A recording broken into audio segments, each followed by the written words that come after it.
வணக்கம்.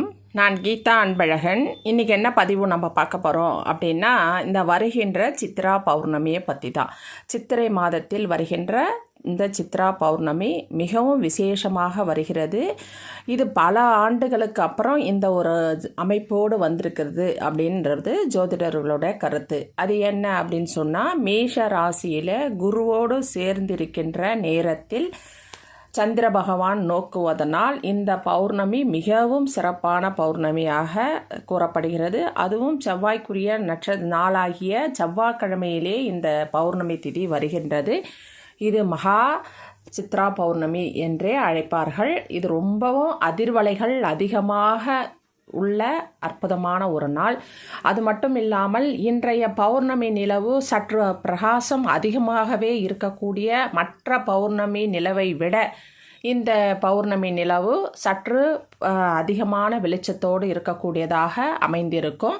நீங்கள் இரவு நேரத்தில் அதை கவனித்தீர்கள் என்றால் தெரியும். அதனால் இந்த பௌர்ணமி என்பது ரொம்ப விசேஷம். இந்த பௌர்ணமியில் உங்களால் என்னென்ன முடியுமோ அந்த பௌர்ணமியோட ஆற்றலை உங்களுக்கு கிரகித்து கொள்ள வேண்டும், நீங்கள் வாங்கி கொள்ள வேண்டும் அப்படின்னு நீங்கள் நினைக்கிறீங்க அப்படின்னா, உங்களால் எந்த விதத்தில் முடியுமோ, அது ஆற்றங்கரையாக இருக்கலாம், குளக்கரையாக இருக்கலாம், கடலாக இருக்கலாம், இல்லை வீட்டு மொட்டை மாடியாக இருக்கலாம், பால்கனியாக இருக்கலாம், வீதியாக இருக்கலாம், எதுவாக இருந்தாலும், இல்லை இந்த மலை கிரிவலம் செய்கிறோம் இல்லையா, அந்த மாதிரி பாதைகள் கிரிவல பாதைகளாக இருக்கலாம். அந்த மாதிரி வெட்ட வெளியில் நீங்கள் எந்த இடத்துல நின்னோ உங்களுக்கு அந்த பௌர்ணமியோட அந்த வெளிச்சம் உங்கள் மேலே படணும்.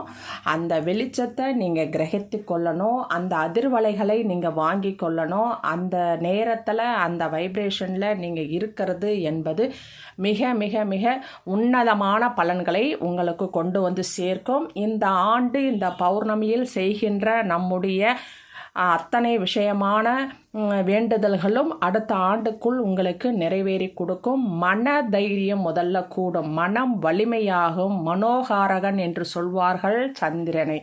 அப்படியே அந்த முழு நிலவு சந்திரனாக முழுமதியாக பிரகாசமாக வானில் தெரியும் இந்த சித்திரை மாதத்தில் வருகின்ற பௌர்ணமி ரொம்பவும் விசேஷமான பௌர்ணமி.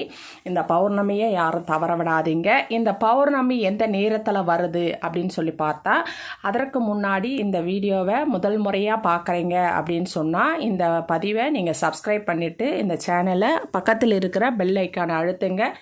நான் போடுற ஒவ்வொரு பதிவும் உங்களுக்கு உடனுக்குடன் நோட்டிஃபிகேஷனாக வரும். சரிங்களா? நன்றி. இப்போ இந்த பௌர்ணமி எப்போ வருது அப்படின்னா 23/4/2024 செவ்வாய்க்கிழமை காலை அதிகாலையிலே வந்துடுது. பிரம்ம முகூர்த்தத்திலே 4:21 ஆரம்பித்து மறுநாள் புதன்கிழமை 5:54 வரை இருக்கின்றது. இந்த செவ்வாய்க்கிழமையில தான் நம்ம திருவண்ணாமலை கிரிவலமும் திருக்கழுக்குன்ற கிரிவலமோ அல்லது மற்ற புண்ணிய ஸ்தலங்களுக்கு கிரிவலம், சதுரகிரி மலை, அந்த மாதிரிலாம் கொல்லிமலை அதெல்லாம் சொல்லுவோம் இல்லையா, அந்த மாதிரி எல்லா மலைகளிலும் நம்ம இயற்கையில் நம்ம கிரிவல பாதை செய்கிறதாக இருந்தாலும் செவ்வாய்க்கிழமை அன்று தான் செய்ய வேண்டும். இந்த சித்ரா பௌர்ணமி அவ்வளவு விசேஷமான பௌர்ணமி. இந்த பௌர்ணமியில் நம்ம என்னென்ன விஷயங்கள் செய்தால் நம்ம வீட்டில் சுபிட்சம் உண்டாகும். அது மட்டும் இல்லாமல் நம்மையும் நம் ஆன்மாவையும் நாம் எப்படி நம்ம சுத்தப்படுத்திக்க முடியும், நம்முடைய கர்மாவை எப்படி நாம் குறைத்து கொள்ள முடியும், நம்முடைய பாவ புண்ணிய கணக்குகளை எப்படி நம்மளால் முடிந்தவரை குறைத்து கொள்ள முடியும் என்பதற்கான ஒரு நேரம், ஒரு நாள், ஒரு கிழமை தான் இந்த சித்ரா பௌர்ணமி. ஏன் அப்படின்னா, இந்த சித்ரா பௌர்ணமியில் சித்ராகுப்தன் யமலோகத்தில் தன்னுடைய மனிதர்கள் செய்கின்ற, மனிதர்கள் அல்ல மற்ற எல்லா ஜீவராசிகளும் செய்கின்ற பாவ புண்ணிய கணக்குகளை எழுதி கொடுக்கின்ற வேலையை அவர் செய்கிறார். அவர் பிறந்த நாள் இந்த சித்ரா பௌர்ணமி. அவருக்கு திருமண வைபவம் நடப்பதும் இந்த சித்ரா பௌர்ணமி நாளில் தான். அப்போது அந்த சித்ராகுப்தனை வழிபடுவதும் மிகவும் சிறப்பான விஷயத்தை நமக்கு கொண்டு வந்து சேர்க்கும். அந்த நம்ம இதுவரைக்கும் நம்ம என்னென்ன பாவங்கள் செய்தோமோ, தெரிந்தோ தெரியாமலோ அறிந்தோ அறியாமலோ நாம் செய்த பாவங்கள் அத்தனையும் மன்னிக்க வேண்டும்.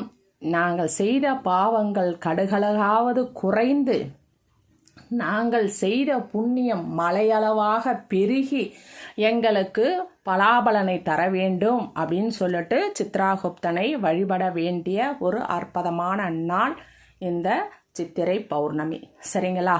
இந்த நாளில் நாம் என்னென்ன செய்யணும் அப்படின்னா, நம்ம முதல் நாளே திங்கக்கிழமையே வீடெல்லாம் சுத்தப்படுத்திட்டு, நான் எப்பவும் செய்கிற மாதிரி தான் மாக்கோலம் போட்டு மாவேலி தோரணம் கட்டி வாசப்படியில் 2 விளக்கு வச்சு பூஜை அறையெல்லாம் ரெடி பண்ணி அங்கேயும் தீபங்கள் ஏற்றி அழகாக அலங்காரம் செஞ்சுட்டு வெண்மையான மலர்கள் வாசனையான மலர்கள் அதனால் அலங்காரம் செய்துட்டு சிவபெருமான் படம் இருந்ததுன்னா அதை தொடச்சி மஞ்சள் குங்குமம் பொட்டு வச்சுட்டு உங்களுடைய இஷ்ட தெய்வம் குலதெய்வம் அந்த மாதிரி எல்லா தெய்வங்களுக்கும் நம்ம அன்னைக்கு எல்லா தெய்வங்களும் ரொம்ப அதீத அதிர்வலைகளாக இருக்கும், தெய்வீக ஆற்றல் நிறைந்ததாக இருக்கும். எப்பவுமே பௌர்ணமி அமாவாசை என்பது ரொம்ப அதீத சக்தி கொண்ட இயற்கையிலேயே அதீத ஆற்றல் கொண்ட நாட்கள் இந்த அமாவாசை பௌர்ணமி. அதிலும் கூடுதல் விசேஷம் இந்த பௌர்ணமி. ஏன்னா பௌர்ணமி அவ்வளவு ஜொலிக்கிற நாள் இந்த பௌர்ணமி. இது சத சப்தம பார்வையாக சந்திரன் தன்னுடைய 7ஆம் பார்வையாக சூரியனை நோக்குகின்ற நாள் நேரம்தான் பௌர்ணமி. அதுவே அந்த சந்திரன் சூரியனோடு ஒன்றாக இணைகின்ற நாள் அமாவாசை. அதாவது சந்திரன் என்பது மாதுர்காரகன், சூரியன் என்பது பிதுர்காரகன் என்று சொல்வார்கள். அதாவது அப்பா அம்மா ஒன்றா பார்க்கறது இந்த பௌர்ணமி. அர்த்தநாரீஸ்வரர் கோலமாக அம்மாவும் அப்பாவும் ஒன்றாக இணைவது அமாவாசை. அந்த திதியில் அந்த நேரத்தில் பௌர்ணமி ஒளி இருக்காது. அது சூரியனோடு எந்த கிரகம் சேர்ந்தாலும் அது அஸ்தங்கமாயிடும், மறைஞ்சிடும். அதனால் அந்த சூரியனோடு ஒன்றாக இணையும் சந்திரன் தன்னுடைய ஒளியை இழக்கிறது. அதனால் அன்றைய நாள் முழு அமாவாசையாக மாறுகின்றது இந்த இயற்கை பிரபஞ்சம். அந்த நாளில் ரொம்ப அதீத சக்தி உண்டு. அந்த அமாவாசை நடுநிசியெல்லாம் ரொம்ப அதீத அற்புதமாக இருக்கும். நிறைய அந்த நேரத்தில் மாந்திரிகம் தாந்திரிகம் அந்த மாதிரி விஷயங்கள்லாம் நிறைய செய்வாங்க. அந்த நேரத்தில் நம்மளுடைய வேண்டுதலை வச்சோம் நல்லதுக்காக அப்படின்னா அந்த வேண்டுதல் உடனடியாக நடக்கக்கூடிய அதிசயம் நடக்கக்கூடிய நாள். ஏனென்றால் அந்த சூரியனோடு சந்திரன் இணைகின்ற அந்த அமாவாசை திதி இரவாகப்பட்டது. அந்த நேரத்தில் காளி உருவாகுவாள் என்று சொல்வார்கள், அந்த சிவனோடு ஒன்றாக ஐக்கியமாகும் பொழுது. அதனால் இதெல்லாம் பார்க்க போனால் ரொம்ப பெரிய புராண கதை. நான் அது அப்புறம் ஒரு தனிப்பதிவாக போடுறேன். அதனால் இந்த பௌர்ணமி என்பது ரொம்ப விசேஷ பௌர்ணமி. அதுவும் சித்ரா பௌர்ணமி, சித்திரகுப்தனை வழிபட வேண்டிய முக்கியமான நாள்.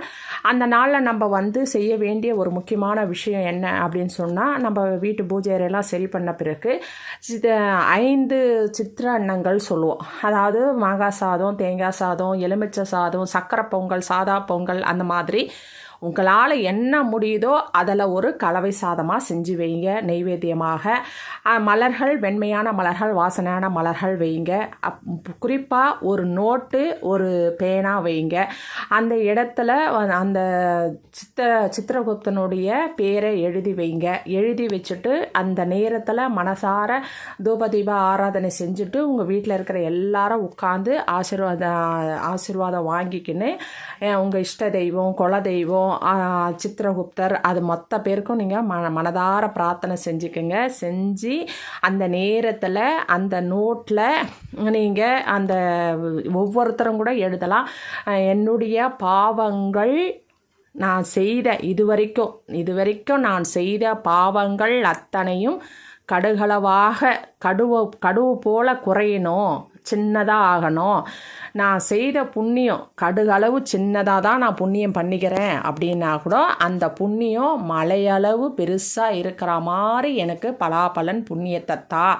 இனிமேல் நான் பாவம் செய்யாத மாதிரி என்னுடைய புண்ணியங்களை நான் கூட்டிக் கொள்ளக்கூடிய வாய்ப்பை எனக்கு தா அப்படின்னு சொல்லி மனதார பிரார்த்தனை செஞ்சுக்கணும்.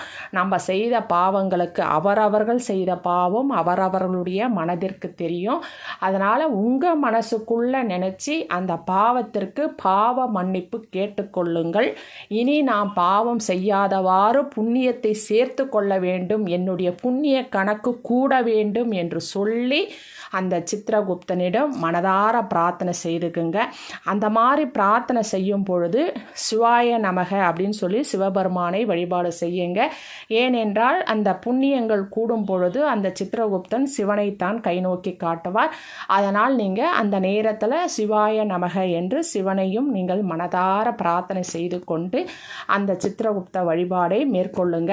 அன்று இரவு கண்டிப்பாக நில ஒளியில் நின்று எல்லோரும் அவர்களுடைய கையில் ஒரு ஸ்பூன் பால், பசும்பால், அது காய்ச்சி இருக்கலாம் காய்ச்சாமல் இருக்கலாம், ஆனால் ஒரு ஸ்பூன் பசும்பாலை எடுத்துக்கோங்க. எடுத்துகிட்டு போயிட்டு நல்லா நிலவை பார்த்து உங்கள் உள்ளங்கையில் வச்சு ஒரு ஸ்பூன் மனதார சந்திரமௌலீஸ்வராய போற்றி அப்படின்னு சொல்லி வேண்டி அந்த பாலை அந்த நீங்கள் எந்த இடத்துல இருக்கீங்கோ அந்த இடத்துல கீழே பூமியில் நீங்கள் அதை விட்டுருங்க. அது மாதிரி 3 முறை செஞ்சுட்டு நல்லா கையை அலம்பிட்டு மனசார சந்திரமௌலீஸ்வராயன்னு சந்திரனை பார்த்து வணங்கிட்டு நீங்கள் செஞ்சீங்க இல்லையா சாப்பாடு, அந்த சாப்பாடை எடுத்துகிட்டு போயிட்டு அங்கே உட்காந்து சாப்பிட்டீங்க அப்படின்னு சொன்னால் ரொம்ப சிறப்பாக இருக்கும்.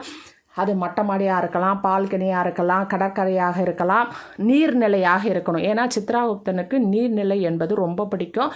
அதனால தான் நீர்நிலைக்கெல்லாம் நிறைய பூஜை பண்ணுவாங்க. இந்த மாதிரி பௌர்ணமி நாளில் நீர்நிலைகளில் நிறைய விசேஷங்கள் நடக்கும், தெய்வீக ஆற்றல் நிறைந்திருக்கும், தெய்வீக திருமணங்கள் நடக்கும். அந்த மாதிரி மதுரை சொக்கநாதர் திருமணம் நடக்கும். அந்த மாதிரி நிறைய விஷயங்கள் அன்றைய நாளில் இருக்குது. அதனால் நீங்கள் கண்டிப்பாக அந்த சாதத்தை எடுத்துகிட்டு போயிட்டு முடிஞ்சவங்க அந்த இடத்துல உட்காந்து நில ஒளியில் அன்று ஒரு நாள் மட்டும் நீங்கள் சாப்பிட்டு பாருங்கள். அன்று இரவு உங்களால் கண்முழித்து ஏதாவது மந்திரம் சொல்ல முடியும்னா அந்த நில ஒளியிலே சொல்லுங்கள். இல்லை உங்களால் கிரிவல பாதை போக முடியும் அப்படின்னு சொன்னால் அந்த நில ஒளியில் போங்க. இல்லை உங்களால் அந்த இடத்துல படுக்க முடியும், உட்கார முடியும், அந்த மாதிரி வாய்ப்பு உங்களுக்கு இருக்குது அப்படின்னு சொன்னால் அந்த நில ஒளியை கண்டிப்பாக பயன்படுத்திக்கங்க. அவ்வளவு அதீத விசேஷம் கொண்ட இந்த சித்ரா பௌர்ணமி, இந்த நில ஒளியில் நம்ம இருக்கிறதுனால நம்முடைய சகல விதமான தோஷங்கள் நிவர்த்தியாகும், நம்முடைய பாவங்கள் மறையும், புண்ணியங்கள் கூடும். கண்டிப்பாக இந்த சித்ரா பௌர்ணமியை அனைவரும் பயன்படுத்திப்போம், சரிங்களா? இந்த நாளில் நம்ம போட வேண்டிய ஒரு விசேஷ விளக்கு இருக்குது. எந்தெந்த ராசிக்காரர்கள் என்னென்ன தானங்கள் செய்தால் அவர்களுக்கு புண்ணியங்கள் அதிகமாக கூடும் அப்படின்றதும் இருக்குது. நான் அதை பற்றி தனிப்பதிவாக போடுறேன், கண்டிப்பாக பாருங்கள், சரிங்களா? நன்றி, வணக்கம், வாழ்க வளமுடன். இந்த வீடியோவை சப்ஸ்கிரைப் பண்ணுங்கள், ஷேர் பண்ணுங்கள், லைக் பண்ணுங்கள். தேங்க்யூ.